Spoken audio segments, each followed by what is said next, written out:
Blockchain sigue siendo un tema que se tiene que explicar cuando se habla de Bitcoin, y es que el término se ha asociado tanto con el sector cripto que hoy en día es casi imposible no utilizarlo.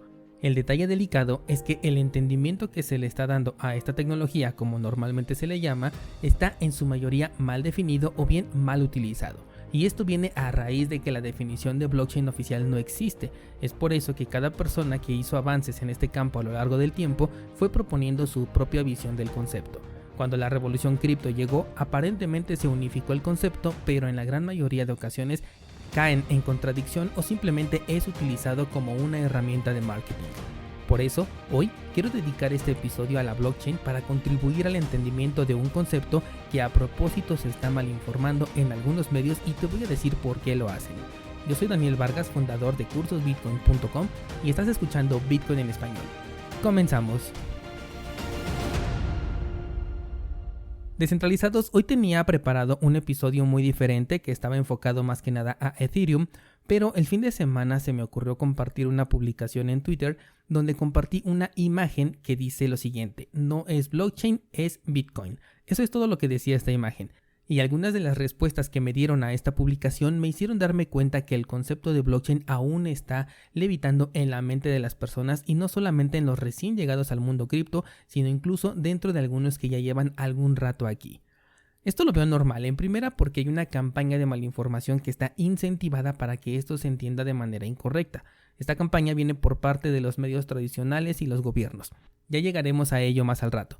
Y por otro lado están esas personas que se informan sobre criptomonedas pero dentro del sector tradicional. Ellos traen estos conceptos y se los van pasando a sus seguidores. En este caso estamos hablando de personas que estén enfocadas, por ejemplo, a inversiones en sectores tradicionales, emprendedores, cazadores de oportunidades o bien empresarios que también están viendo una oportunidad y saben que quieren tener un pedazo de este pastel cripto.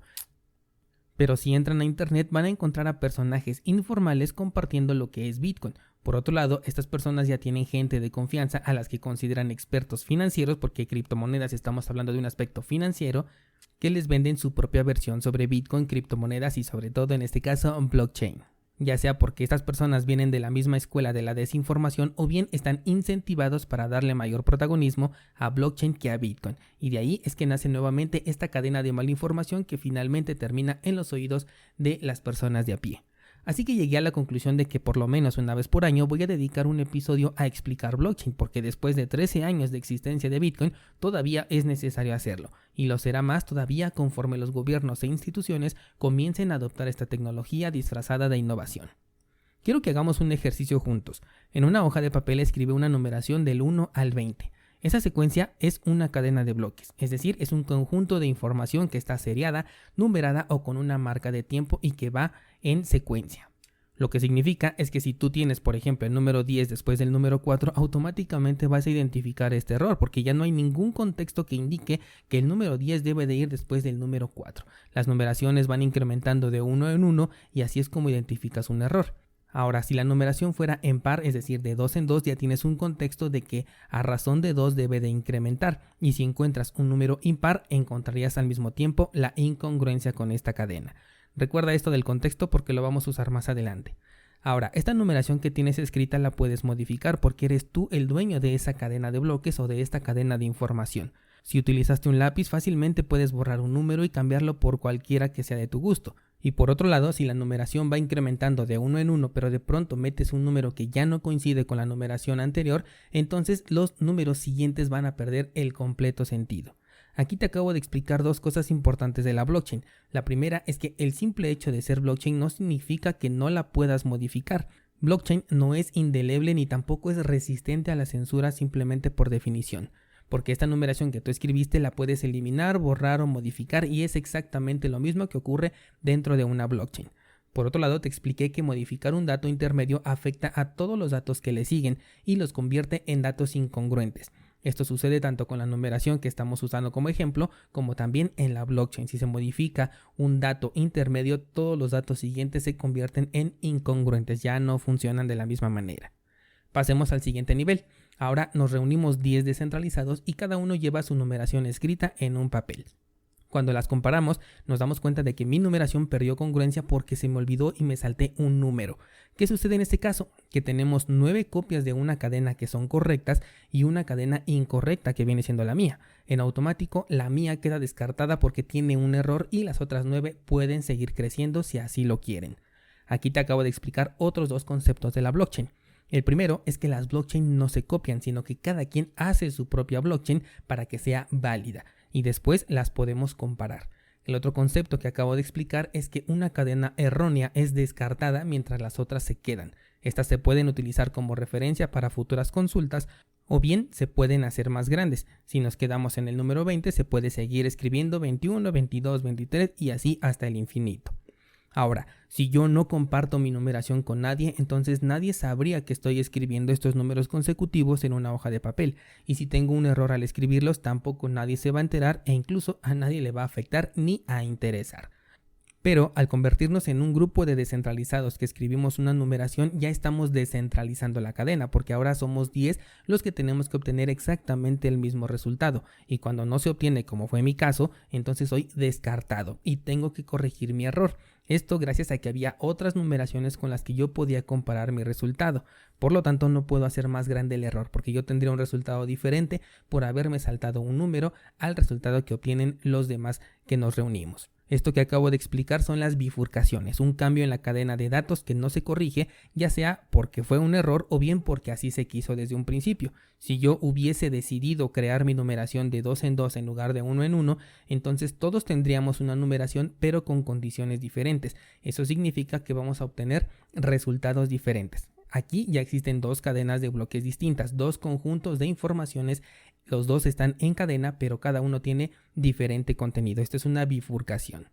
¿Qué pasa ahora si ustedes se dan cuenta que yo avanzo más rápido porque me fui de 2 en 2 y deciden hacerlo de la misma forma que yo? Entonces la cadena original desaparece y todos nos volvemos una misma cadena en donde tenemos que obtener el mismo resultado porque nos estamos basando exactamente en el mismo contexto de incrementar la numeración a razón de 2. Aquí te acabo de explicar otros dos términos importantes. El primero es el consenso. Si todos deciden hacer un cambio, entonces este cambio ocurre. Si solamente uno decide hacer el cambio, también ocurre, pero a manera de bifurcación, creando dos cadenas diferentes. El segundo término que te acabo de explicar es el nivel de descentralización de una cadena. Cuando yo decidí hacer mi propia numeración, yo fui el único y puedo cambiar las reglas de numeración, pero solamente las cambio para mí y no puedo modificar la cadena de los demás. Por eso teníamos dos cadenas distintas. Son los demás quienes tienen que decidir voluntariamente hacer ese cambio para que entonces ocurra un consenso. Y en este caso, como éramos 10 personas, pues estos 10 tienen que hacer voluntariamente el cambio y 10 sería el nivel de descentralización que tenemos en este ejemplo. Entre menos personas participen en una cadena, más fácil es convencerlas de hacer el cambio. Pero a mayor número de participantes, más difícil se vuelve. Si no, por ejemplo, ponte a pensar cuántas personas le van al mismo equipo de fútbol, votan por el mismo partido político o profesan una sola religión. Aquí no existe un consenso, por lo tanto tenemos múltiples bifurcaciones. Vámonos con el último ejemplo con referencia y es el incentivo. Y aprovecharé que hablé de la política. ¿Cuántas personas venden su voto a cambio de dinero? Aquí esto lo hacen porque existe un incentivo para que ocurra ese cambio.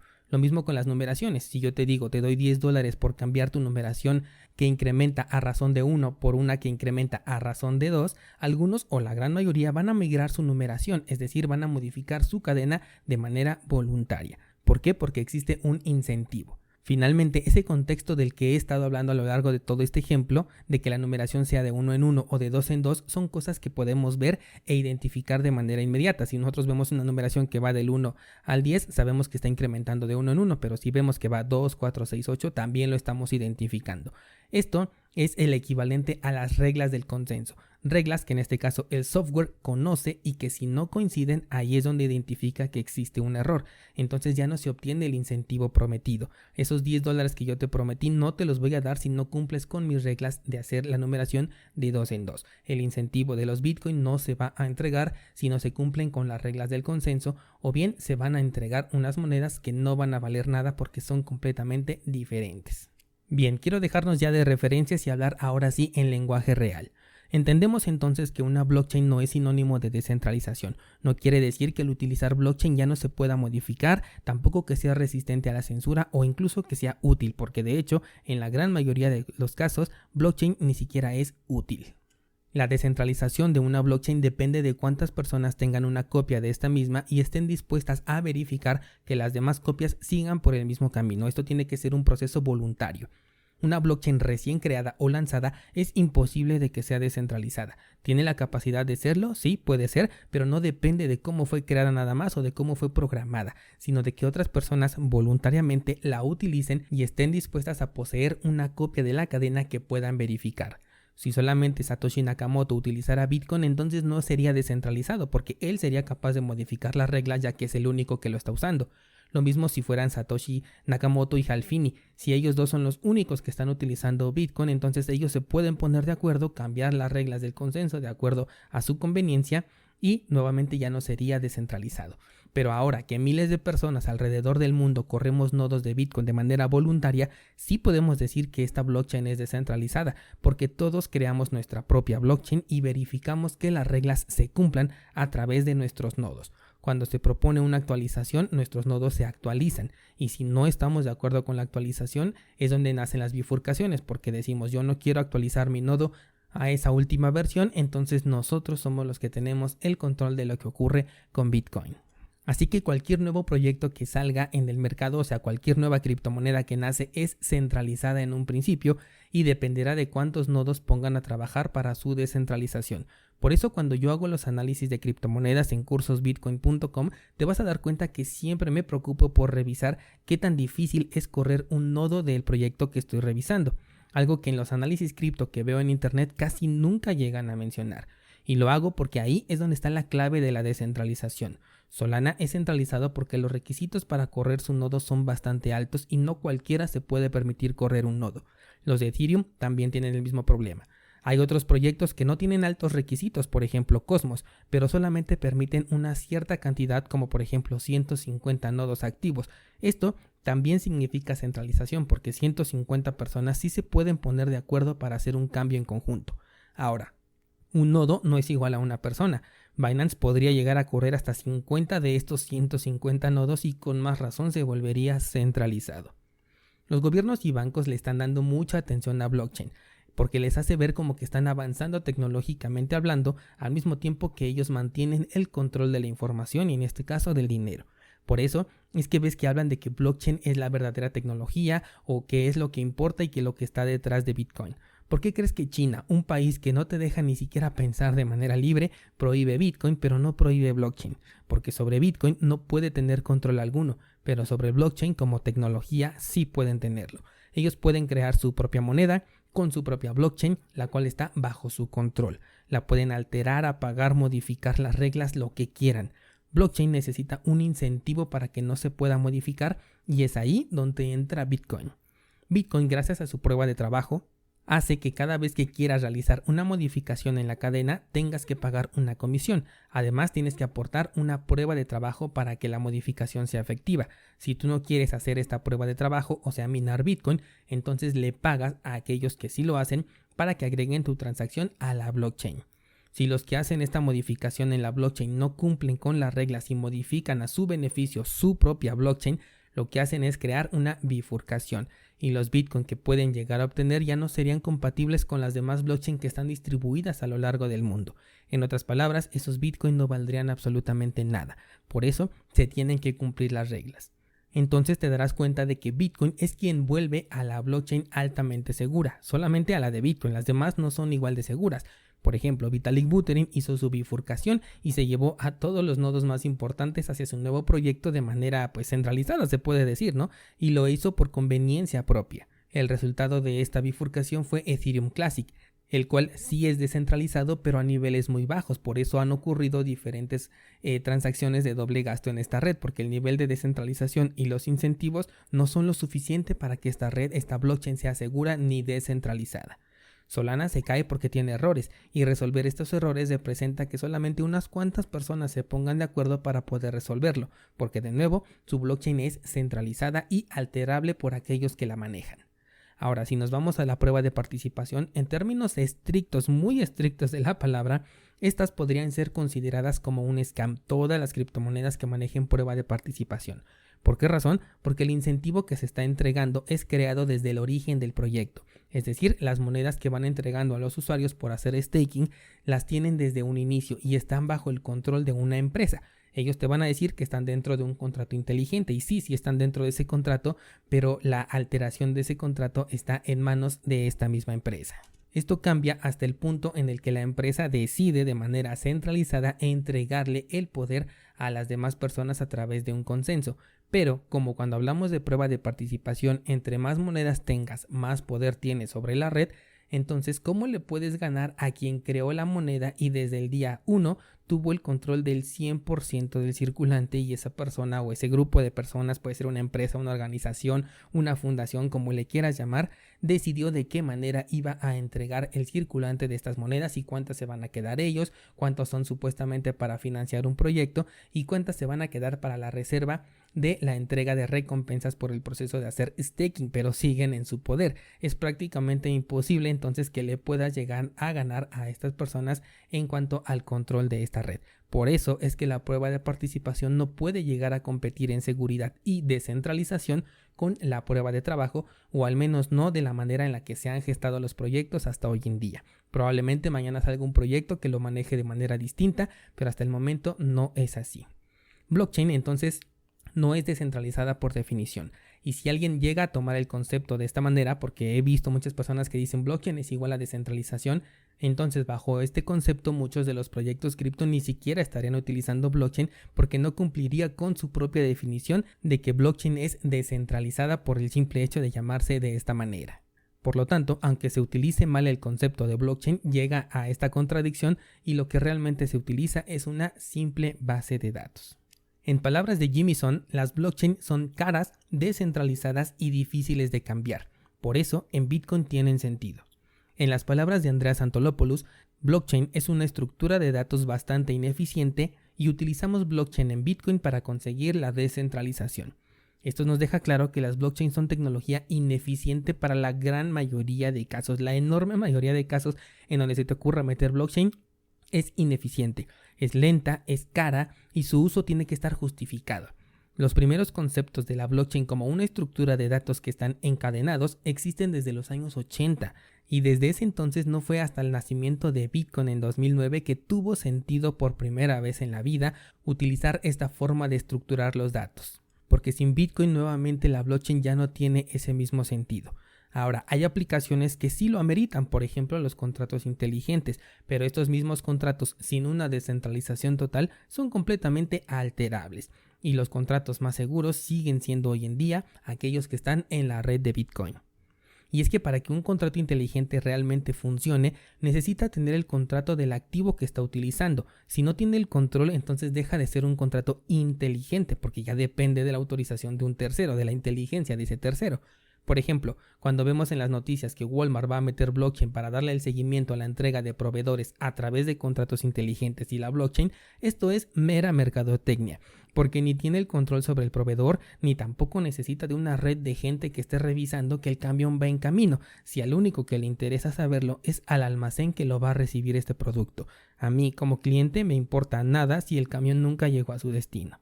El proyecto de VeChain, por ejemplo, busca darle seguimiento a productos distribuidos a través de la blockchain. Aquí no tiene el control sobre los camiones que distribuyen, no tiene el control sobre las manos por las que va a pasar ese producto, ni absolutamente nada de control sobre el proceso de transportación. Por lo tanto, este proyecto es ineficiente e incluso innecesario tener blockchain aquí. Porque además a mí como consumidor no me importa por cuántas manos pasó ese producto y mucho menos si eso me va a incrementar el costo del producto. O dime, ¿tú pagarías más por el iPhone que por sí ya es caro solamente por saber cuántas manos lo tocaron antes que tú? No obtienes absolutamente ningún beneficio. Y hay muchas otras aplicaciones que se le han querido adjudicar a blockchain, por ejemplo los registros médicos. ¿Tú estarías dispuesto a invertir en un nodo que le va a dar descentralización a la información médica de miles de personas sin que tú te veas beneficiado o que te paguen por ello? Por teoría de juegos esto no ocurriría. Esta información médica en la blockchain no sería descentralizada si no existe participación voluntaria de miles de personas en el mundo brindando seguridad a dicha información. El modificar esta información médica por cualquier entidad sería prácticamente gratuito y por simple gusto alguien lo podría hacer porque ni siquiera existe un incentivo para no hacerlo. Por ejemplo, atacar la blockchain de Bitcoin requiere de una inversión muy grande y esto solamente modificaría una sola blockchain de las miles que hay alrededor del mundo. Por lo tanto, esa inversión se pierde porque lo más que puede generar es una bifurcación y todos los demás seguiríamos con nuestro Bitcoin intacto. No existe una blockchain de Bitcoin, cada nodo tiene su propia blockchain descargada. Por ejemplo, yo corro 3 nodos de Bitcoin, eso significa que tengo 3 blockchain y cada uno se generó de manera independiente, no copié ninguna de la otra. Sí se puede llegar a descargar de ciertas páginas, pero aquí ya le estás brindando la confianza al lugar de donde estás descargando. Si esa blockchain viene alterada, pues tú tendrás una versión equivocada de la blockchain y simplemente estarás generando una bifurcación en la que solamente tú estás participando o un grupo de personas malintencionadas que quiere atacar a Bitcoin está participando, pero solamente son ustedes. Esto también puede ocurrir a la inversa. Yo puedo alterar el código de mis 3 blockchain que tengo y generaría una bifurcación, pero solamente estaría yo solito con unos bitcoins que no podría yo transferir a través de la blockchain tradicional porque mis monedas ya no cumplen con las reglas del consenso. Por lo tanto, mi alteración se convierte en inofensiva y a lo más que puede aspirar es a convertirse en una bifurcación. Descentralizados, me es muy importante saber si la explicación que di en este episodio es entendible. A mis oídos se escucha bien, intenté utilizar algunas referencias un poquito más de nivel básico para que cualquier persona lo pueda interpretar, pero soy alguien que se dedica el 90% de su tiempo a este sector, por lo que puedo asumir cosas en el camino. Sugiero que revises el curso que se llama Bitcoin desde cero, que está en cursosbitcoin.com. Ahí explico todo esto de la blockchain, pero de manera visual y con ejemplos que puedes ahí visualizar en pantalla. Esto te puede ayudar a comprender mejor este concepto. Ese contenido es completamente gratis, así que puedes revisarlo incluso si no tienes membresía activa. Si consideras que la explicación que di en este episodio es satisfactoria e informativa, ayúdame por favor a compartir este episodio en tus redes sociales para poder expandir el conocimiento sobre este concepto tan popular llamado blockchain.